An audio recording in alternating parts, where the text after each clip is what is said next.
Dando continuidade, mais uma conversa, eu, Flávio Xandó, estou aqui na jornada de podcasts do Encontro Nacional Abrint 2024. Nós vamos conversar com o Denilson Rocha, ele é da Clima ao Vivo, é CEO da empresa. Denilson, muito legal a sua participação, mais um conteúdo complementar aqui nos podcasts, é muito legal quantos assuntos diferentes a gente vem falando. Obrigado pela sua participação, tem coisas bem diferentes e interessantes para a gente falar aqui hoje, não é isso? Com certeza, né?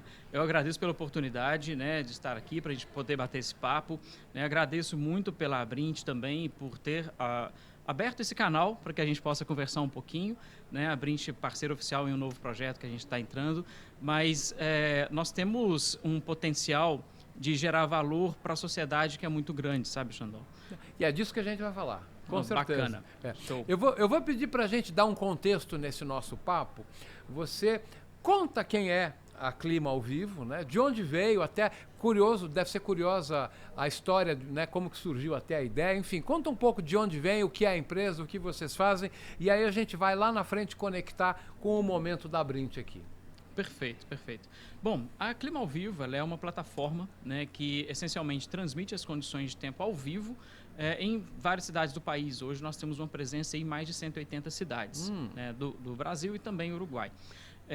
O que nós fazemos é atender uma demanda relacionada às questões de condição climática mesmo, né? Então, as pessoas que têm uma informação de uma determinada previsão do tempo, mas que queiram saber efetivamente como está a condição climática naquele exato momento. Então, a gente equipa empresas, né, em todo o país com câmeras que transmitem 24 horas por dia as condições em cada cidade. Nesse aspecto, nós levamos uma informação fidedigna para a população, né, aliada à parte de previsão e também da parte de evolução do tempo, né. Nós criamos também como parte da nossa solução, nós gravamos toda a evolução do tempo por toda a vida da câmera. Isso é muito legal porque gera um material que é extremamente rico quando a gente pensa numa análise de microclima, por exemplo. Precisa de um caminhão de espaço para isso, né? Sim. Um caminhão de espaço, né? Nós temos, é bacana porque quando você quer saber, por exemplo, como que o tempo se comportou no dia, por exemplo, 14 de junho de 2020, por exemplo, em uma determinada cidade em que a gente tem presença, é possível que você selecione esse dia e veja um time-lapse das condições de tempo, né? Então, isso é muito legal porque você tem uma série de possibilidades quando a gente analisa tecnologias mais preditivas, ou então a parte de inteligência artificial para analisar aquele microclima, né? A gente tem um monte de oportunidades que podem ser exploradas. E para a população local, a gente tem mais ferramenta, a gente tem mais subsídio, né? Para que a gente tenha tomadas de decisão mais assertivas, para que a gente tenha novas possibilidades de geração de alerta, por exemplo, né? E para as empresas que transmitem as condições do tempo na sua própria cidade, a gente garante um geoposicionamento também. Isso é muito importante, que é um posicionamento estratégico daquela empresa que atende uma demanda da própria sociedade, né, e abre um canal de comunicação em vídeo com toda essa população, com uma entrega de valor que é muito, muito, muito importante. Puxa, sabe que duas coisas que me chamaram a atenção, que eu queria aprofundar o que você falou. Primeiro, deixar bem claro para quem está nos ouvindo, quem está vendo, vocês trabalham com como o próprio nome fala, clima ao vivo, não é previsão. Embora tanto a visualização do clima ao vivo quanto a previsão, ambas são importantíssimas, mas atendem princípios diferentes. Isso é um ponto que eu queria destacar. E você também comentou antes comigo que vocês estão pensando em ampliar, além da câmera, para outros sensores, enfim. Então, faz algumas considerações sobre esses dois pontos. É muito importante a gente ter essa percepção sobre a diferença da previsão e da informação em tempo real. Na verdade, dentro da climaauvivo.com.br, é uma plataforma única em que você consegue ter uma visão de presente, passado e futuro. Você fala, como assim presente, passado e futuro? Você me perguntou há pouco, né, Xandó, sobre assim, às vezes sobre como que isso surgiu, né? Eu, na época em que eu tive esse insight, foi em 2013, eu ainda estava muito forte na questão minha de motociclismo, eu andava muito de moto, e Eu falei, tá, eu tenho uma previsão para um determinado destino, mas como que está lá agora? Eu quero tomar minha decisão, eu pego e vou ou não, porque eu posso ir para outro destino, né? Isso afeta muito o turismo também. E quando você tem dentro da Clima ao Vivo a possibilidade de falar, olha, eu tenho uma previsão de 60% de 2 milímetros de chuva. Aí você fala, tá, mas como que está agora? Né? Então você acessa uma câmera que é especificamente posicionada para tempo e clima. E você tem como ter essa informação real de como que está a condição climática. E ainda é capaz de dar um play e ver como que o dia evoluiu. Você fala, olha, ok, eu tenho uma previsão de chuva, agora está um pouco nublado, mas eu vi que amanheceu bem tranquilo, mas vem nublando. Olha, ok, tem uma chance grande de realmente acontecer isso à tarde. Ou então, diferente, você pode ter uma previsão de chuva que se mantém de previsão de chuva para aquele dia, mas choveu de manhã. E você viu, ok, choveu de manhã, mas agora está perfeito o tempo. Então, são questões complementares. Sobre a questão de sensoriamento, que você perguntou da parte de sensores, por exemplo, de estação meteorológicas, né? Então, aí você vai falar de sensor de temperatura, sensor de umidade, de velocidade, direção de vento. Eventualmente? Também o pluviômetro, ele é um sensor que está acoplado na estação meteorológica. Né? A gente passa a ter dados que vão ser relevantes para várias indústrias. Por exemplo, nós temos ali uma atuação forte também na indústria aeronáutica, onde a gente vai atuar fortemente na segurança da operação. Porque quando você pensa em mais de 4.000 aeroportos que existem no Brasil, 95% dele não tem instrumentação. Né? Então, você fala de aeronaves menores, como helicópteros ou aviões de menor porte, que você tem um voo que é muito visual, ele depende muito do piloto, então é muito importante que você tenha uma tecnologia que possa também dar mais segurança.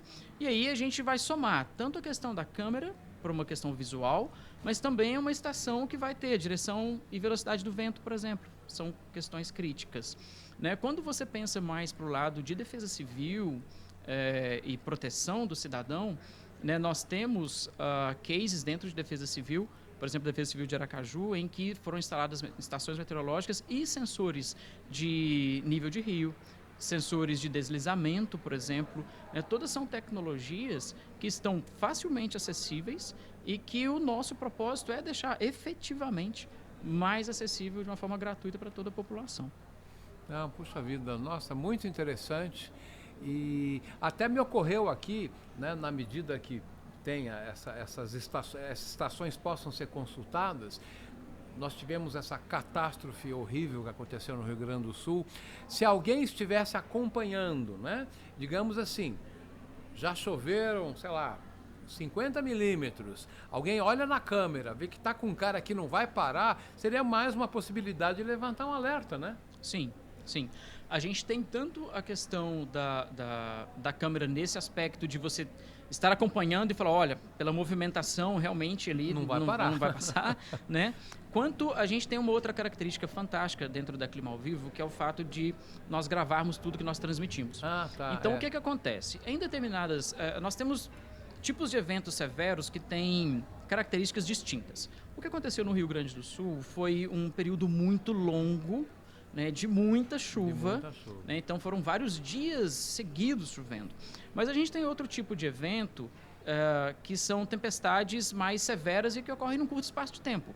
Se não me engano, em 3 de novembro ou 3 de outubro aqui em São Paulo, nós tivemos uma chuva muito forte que deixou aqui uma região grande de São Paulo sem energia por muitos dias.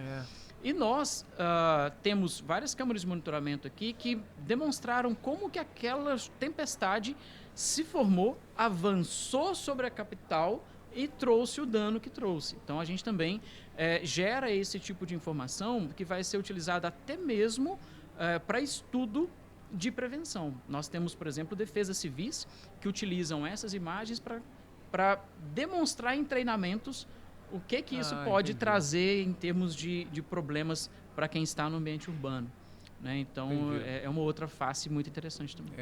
Bom, vamos conectar agora com a Brint, porque inclusive você me contava que vocês têm uma proximidade bacana com a Brint e o potencial de uso dessas informações, não só potencial, me parece que já é realidade de vocês terem parcerias com os ISPs para poderem usar essas informações. Sim.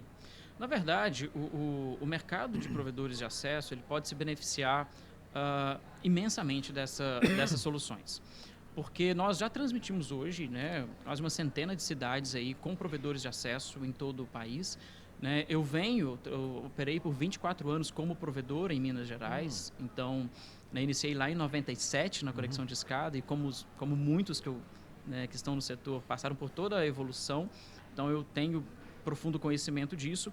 E com a Abrint, né, e também com a revista RTI, que está nos apoiando num projeto muito interessante, que nós estamos lançando agora, até por um timing, pela questão do Rio Grande do Sul, que você acaba de citar, mas de uma forma maior, é que nós estamos fazendo o lançamento de um projeto chamado Conectividade com Propósito. O que esse projeto faz? Né? Nós estávamos analisando os desdobramentos da questão, por exemplo, do Rio Grande do Sul. Só que quando você analisa de uma forma maior para o país, você percebe que o que está acontecendo no Rio Grande do Sul, está acontecendo agora, vai acontecer de novo. Né? E a tendência é que esse tipo de evento severo ele aconteça cada vez mais forte e em menos tempo entre eles. E quando você pega os últimos 2 anos, por exemplo, e analisa, eu posso citar alguns casos aqui que a gente teve problemas, por exemplo, Pernambuco, problemas severos na região metropolitana. A gente teve recentemente no litoral de São Paulo, em São Sebastião. Há 2 anos, quem não se lembra daqueles deslizamentos em Petrópolis, no Rio de Janeiro, né? Se não me engano, faz 2 anos também um problema sério ali no norte de Minas Gerais e sul da Bahia, com muita inundação ali.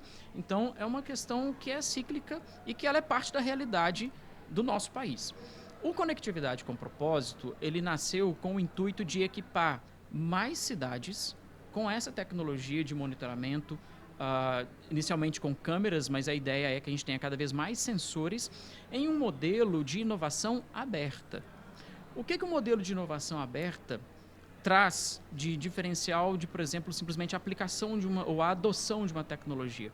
Em um ambiente de inovação aberta, todos os atores envolvidos, então, uma parte que oferece uma parte da solução, a outra parte que aplica essa solução e até mesmo a comunidade, podem trazer cases de uso reais e moldados para aquela realidade. Então, na inovação aberta, é possível, por exemplo, que um provedor local identifique questões que são muito únicas daquela região dele e gere novas soluções, por exemplo, de sensoriamento, de geração de dados, e que isso seja conectado a universidades ou a defesas civis ou então outras entidades que vão fazer o uso desses dados de uma forma mais eficiente, mais abrangente. Então, a ideia não é somente equipar novas cidades, mas é equipar novas cidades, atender uma demanda da população e agir proativamente para que nos próximos eventos nós tenhamos mais tecnologia e um tempo de resposta mais curto, né? Envolvendo os provedores, né, como grandes atores dessa presença local. Então, isso é muito interessante. E para esses provedores, nós tivemos aqui na Abrint também um painel extremamente interessante sobre ESG, né, até mesmo sobre essa questão, né, de ESG. É uma forma muito interessante de se posicionar. De falar, olha, a gente atua nessa região, mas a gente tem também o cunho social, né, estamos preocupados com o ambiente. Então, é uma resposta para a população que nenhum outro tipo de campanha consegue fazer, somente uma ação verdadeira. Então, a gente envelopa isso para o social, para a população, como algo de um valor realmente muito grande para a marca, para o provedor que está atuando ali, que conhece profundamente aquela região. Sem contar que a gente abre os canais de comunicação, até mesmo fomentando vendas de planos desses provedores para aquelas pessoas que estão acessando a tecnologia. Puxa vida. Bom, e aqui durante o evento, durante o encontro da Abrint 2024, como é que tem sido o diálogo de vocês com os provedores? Como é que está sido essa comunicação? Vocês têm conseguido travar aí aproximações com mais provedores? Como é que tem sido para vocês? Com certeza, Jandol. Esse evento da Abrint, ele é um evento icônico, né? É um evento de uma importância brutal para o segmento, e eu estava conversando com o Breno há pouco, né, sobre toda a evolução que ele traz, não somente como evento, mas como um amadurecimento do setor como um todo. Cada vez mais a gente tem pontos mais críticos sendo tocados. O mesmo painel de ESG que eu toquei agora há pouco fala sobre isso. Né? Falava-se muito pouco sobre ESG no passado e muito menos ainda dentro do setor de telecomunicações, dentro dos provedores regionais. E a gente já vê isso como tema. Quando a gente traz a questão do relacionamento da Clima ao Vivo e também do projeto Conectividade, né, com propósito, aqui no ambiente da Abrint, a aceitação tem sido muito boa porque existe uma outra característica que permeia, que é toda a atmosfera do evento. É que todas as pessoas, os gestores que estão aqui, eles buscam inovação. Sim. Eles buscam novas soluções, eles buscam novos posicionamentos. Então, o mindset está voltado para a inovação. Então, assim, a gente tem conseguido, sim, um relacionamento, um nível de relacionamento fantástico com esses provedores. Já temos provedores ingressando conosco, estamos já iniciando o mapeamento dessas áreas que vão receber essa tecnologia. E uma coisa interessante, Xandão, é que nessa resposta para esses eventos, o Conectividade com Propósito ele vai equipar com total gratuidade para esses provedores que estão nessas regiões nesse momento. Então, o projeto visa realmente dar uma resposta humanitária. Naqueles provedores que estão em áreas afetadas, eles podem ativar essa tecnologia, entregar para a população, se posicionando como uma empresa que entende que isso é importante. E nós, da Clima ao Vivo, temos o papel de também ajudar. Né? Então, como que a gente vai ajudar? Né? Fazendo o subsídio, né, por esse período de recuperação. Tem muita gente precisando reconstruir rede. Então, a gente vai ajudar nesse aspecto também. Que história, que bela história, é um caso de uma ideia inovadora, integrada com propósitos muito importantes, né? Então, assim, acho que isso somou demais aqui ao nosso conjunto de conversas, né? Espero que a gente possa, em algum tempo, voltar a conversar de novo, seja num evento da Abrint, ou até mesmo eu tenho o meu próprio canal de conversa sobre tecnologia, que chama Papo Fácil. Eu convido você a conhecer, tem mais de 900 conversas sobre tecnologia, enfim, porque eu acho que é algo que eu estou vislumbrando, que está um caminho aí que tem muito potencial para vocês percorrerem. Então eu quero que a gente possa conversar mais de novo no futuro, pode ser? Perfeitamente, será uma honra. Para mim é sempre muito importante falar sobre esses pontos que geram valor para toda a sociedade. Eu acho que a gente colocar a tecnologia como uma ferramenta realmente acessível para a população em termos de resultado, isso é muito importante. E, né, se eu puder participar também dessa forma, para mim vai ser uma grande honra. Maravilha, super obrigado. Essa foi mais uma conversa aqui na jornada de podcast do Encontro Nacional da Abrint 2024 com o Denilson, da Clima ao Vivo, CEO da empresa. Denilson, muito obrigado, que a gente possa realmente se falar mais brevemente. Eu que agradeço. Uma boa tarde. Boa tarde.